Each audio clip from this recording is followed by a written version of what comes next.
My dad doesn't exactly know I have the box. You stole it? Shh. It's not stealing if you borrow it when he's asleep and return it before he wakes up. Penny, I am so sorry. I did not mean for you to get mixed up in all this. Not a big deal. If your dad finds out... What's he gonna do? Throw his only family in jail for helping you find yours? One way to find out. Let's give him a call. Did Jessica go back to your house after the prom? Yeah, well, Brody dropped her off, yeah, and then I heard them talking and, arguing is more like it. About what? That I can't tell you. I was going to wait and, go upstairs and ask Jessie about it then, but then I went up to her room and she wasn't there and her phone was still on her night table. Oh, Clint, if her phone is there, she's there. Come on, that house is huge. She's there somewhere, maybe on the grounds. No, Nigel and the staff, they looked everywhere. They couldn't find her, no, and I'm probably just being an overprotective father, but could you please go upstairs and check? Sure.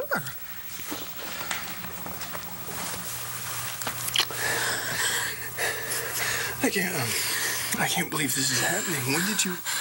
A little while ago. It came flooding back to me, and I just knew I had to come right straight here. I'm so glad you did. On the way over here, I just thought about all the time that I've lost with you and Bree and how I treated you. I was so awful. No. It doesn't matter. It's not your fault. All that matters is you've got your memories back. Yeah, but still, I have so much to make up for. And when I think about Bree, oh my God, Bree, she must have no idea what's going on right now. Bree's just gonna be glad to see her mom again. Okay? Yeah. I know how she feels. Yeah, well, I can think of a lot of other people that must really hate me right now. Hey, nobody hates you. You weren't yourself. Everybody understands that. Even Christian and Layla? Whoa, you mean Langston and Ford? They're hooking up.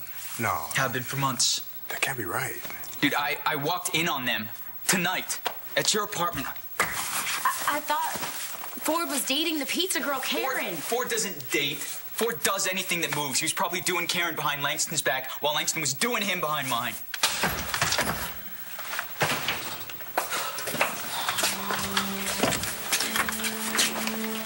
Dude, I don't know what to say. We are so sorry. Not nearly as sorry as I am. And you know what I get to do tomorrow? I get to go wait in line at Student Health Services so I can ask a doctor to test me for every STD known to man because my girlfriend cheated on me with a major player. No, don't worry, it gets better. Because after that, I get to go to my parents. I get to go to my parents and ask them to let me move back in because my girlfriend, the one that they forbade me to see, the one that they told me was no good for me, the one that I told them I loved and moved in with and chose over my own family. I get to tell them I chose wrong. Langston, hey, what did he do to you? What do you mean? Ford must have done something. Did he threaten to tell Marco? Is that how he got you back into bed with him? Come on, you haven't been sleeping with him this whole time, so... I'm so sorry. What are you saying? I lied to you. I made you think that Ford and I stopped seeing each other, but we never did. You swore to me. I know. You swore on our friendship. I'm so sorry.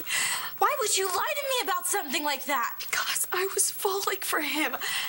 And he told me that he was falling in love with me. I thought we were going to be together. But you already were together. You were with Marco.